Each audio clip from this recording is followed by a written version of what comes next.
बीते हुए कुछ दिन ऐसे हैं, काहे का मलाल किस बात का रंज। आदमी खताकार है, गलतियां तो सरजद होंगी ही, जाहिर नहीं परवरदिगार आदमी का बातिन देखता है, हुक्म इसी पर लगाया जाएगा। इन्नमल अमालु बिन्नियात। कराची की याद आई तो आती चली गई। साहिल समंदर से इधर की एक कुशादा घर, इसकी शानदार लाइब्रेरी में वजाहत व वकार का एक मुजस्मा। पहली नजर में ऐसा लगा कि अहद कदीम का कोई किरदार जिंदा हो गया है और हैरत और इस्तजाब से अपने इर्द गिर्द फैली हुई दुनिया को देखता है।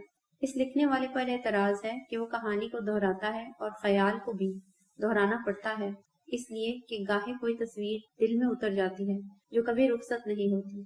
चिराग की रोशनी मालूम और मुतय्यन होती है, शख्सियात और अफकार की नहीं। कभी कोई जाविया और ज्यादा चमक उठता है, कभी कोई बुझ जाता है, कभी इसके मानी बदल जाते हैं, कभी और भी लो देने लगते हैं। सरदार शेरबाज खां मिजारी कब सियासत में आए कुछ याद नहीं। लाहौर में इत्तफाकन मुलाकात हुई, तशनगी का एहसास बाकी रहा। कराची जाना हुआ तो वक्त इनायत करने की दरख्वास्त की। ऐसी शाइस्तगी, मोहब्बत और ठहराव के साथ खाने पर उन्होंने मदऊ किया जो खाल खाल होती है। ऐसी ही अनायत एक बार जनाब मुश्ताक अहमद यूसुफी ने की थी। इनका चहकता हुआ लहजा, चमकती हुई आंखें और जुमले अब भी याद आते हैं। उतरसों उनकी वर्सी थी, जी बहुत चाहा कि उस आदमी पर लिखा जाए जिसने एक पूरे अहद को मुतासिर किया, जिसके पास पहलू पूरी तरह अभी जेर बहस नहीं आए। हिम्मत ना पड़ी, वक्त चाहिए होता है, लिखने नहीं सोचने के लिए। कभी मशवरा दरकार होता है। डॉक्टर खुर्शीद रिजवी लाहौर में मौजूद होते तो शायद ये सहल होता।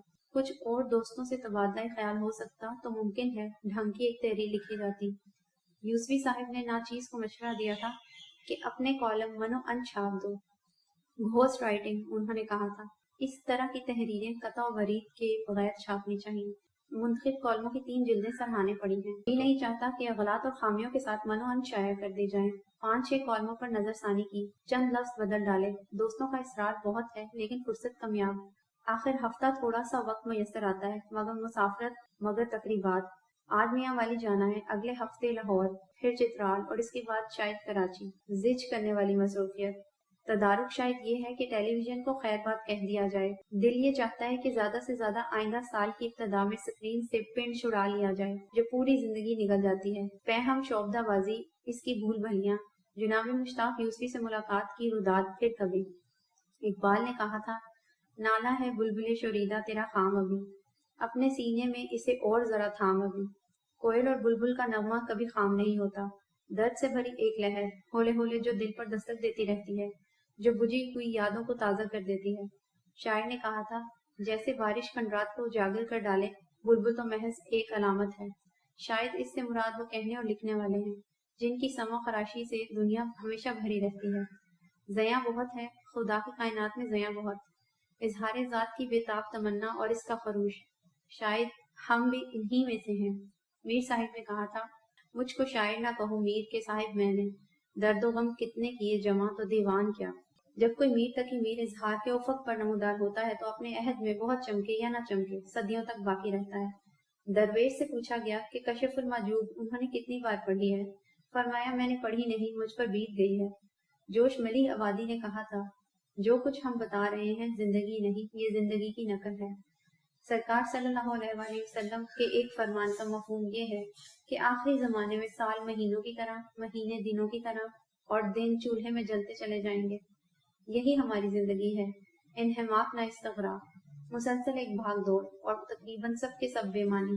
तब ऐसे किसी शख्स को हम देखते हैं जिसने सोच समझ कर जिंदगी बसर की, तय करदा तरजीहात से हत्तल इम्कान इनहराफ न किया तो हम चौंक उठते हैं। सरदार शेरबाज मजारी को ऐसा ही पाया।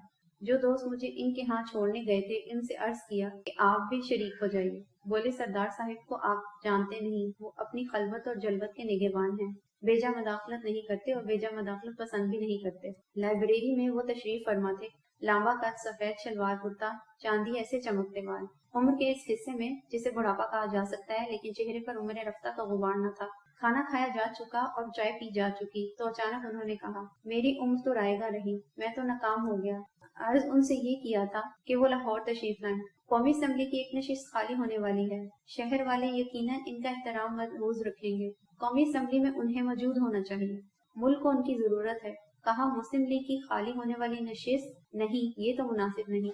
फिर नहायत इंतजार के साथ कहा, کہ برطرفی سے بہت پہلے بے نظیر بھٹو نے انہیں اقتدار میں شرکت کی پیشکش کی تھی۔ بیگم آصف علی زرداری کی حکومت میں وہ کیا شریک ہوتے، انہیں تو اب عبدالولی خان بھی گوارا نہ تھے۔ ولی خان اور حبیب جالی سمیت ان کے سب نمایاں رفقا جب ذوالفقار علی بھٹو نے گرفتار کر لیے تو نیشنل عوامی پارٹی کا گرا ہوا پرچم سردار شیرباز مزاری نے اٹھایا اور تھامے رکھا، حتیٰ کہ ضیاء الحق نے حکومت سنبھالی اور وہ رہا کر دیے گئے۔ باچا خان کے خاندان اور پیروکاروں پر سردار صاحب کا احسان اتنا بڑا تھا کہ کسی صورت چکا نہ سکتے۔ سردار صاحب جتلانے اور توقعات رکھنے والے آدمی نہیں تھے، احترام کا ملحوظ رکھا جاتا، لیکن پھر وہ شفاف لمحہ نمودار ہوا جس میں رفاقت کی آسودگی یا اصول میں سے ایک کا انتخاب کرنا تھا۔ سوال یہ تھا کہ افغان عوام کو سوویت یونین کی شفاق سے پاک کے مقابل میدان میں اترنے کا حق ہے یا نہیں۔ باچا خان کے خاندان کا خیال تھا کہ ہرگز نہیں، برہمنوں اور ان کے حلیفوں کی جارحیت نہیں ہوتی۔ سردار شیرباز مزاری نے انہیں خیر بات کہا، نئی پارٹی بنائی جو پھل پھول نہ سکی۔ اب وہ ڈرائنگ روم میں اکیلے تھے اور بیتے دنوں کا ملال ان فیصلوں کا جو سوچ سمجھ کر کیے گئے مگر غلط نکلے۔ ملاقاتی نے فقط یہ عرض کیا، عمر بھر جس آدمی نے رزق حلال کھایا اور سچ بولا رائے گا نہیں، اس کی زندگی ثمر بار ہوئی۔ بات ہوتی رہی حتیٰ کہ شام کے سائے در و دیوار پر اتر آئے۔ کاہے کا ملال، کس بات کا رنج، آدمی خطا کار ہے، غلطیاں تو سرزد ہوں گی ہی، ظاہر نہیں پروردگار آدمی کا باطن دیکھتا ہے، انما الاعمال بالنیات۔